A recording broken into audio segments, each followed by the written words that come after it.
The great conflict of the ages is about to intensify. But remember the words of Jesus. In me ye might have peace. In the world you shall have tribulation. But be of good cheer. I have overcome the world. Would you like to know how to exercise courage and fight the good fight of faith? Listen to this devotional. Conflict and Courage, a daily devotional by Ellen G. White. A happy marriage.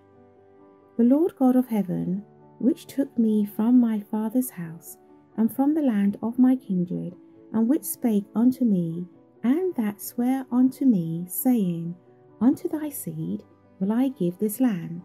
He shall send his angel before thee, and thou shalt take a wife unto my son from thence. Genesis 24, verse 7.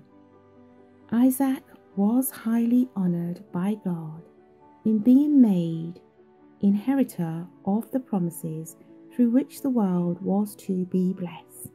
Yet, when he was 40 years of age, he submitted to his father's judgment in appointing his experienced, God-fearing servant to choose a wife for him.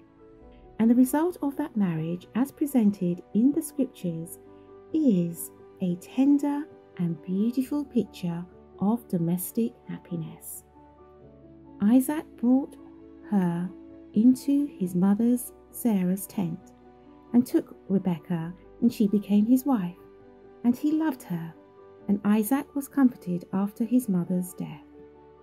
What a contrast between the course of Isaac and that pursued by the youth of our time. Even among professed Christians, young people too often feel that the bestowal of their affections is a matter in which self alone should be consulted, a matter that neither God nor their parents should in any wise control. Long before they have reached manhood or womanhood, they think themselves competent to make their own choice without the aid of their parents. Many have thus wrecked their happiness in this life and their hope of the life to come. Parents should never lose sight of their own responsibility for the future happiness of their children. Isaac's deference to his father's judgment was the result of the training that had taught him to live a life of obedience. While Abraham required his children to respect parental authority, his daily life testified that the authority was not a selfish or arbitrary control, but was founded in love, and had their welfare and happiness in view. If there is any subject which should be carefully considered, and in which the counsel of older and more experienced persons should be sought, it is the subject of marriage.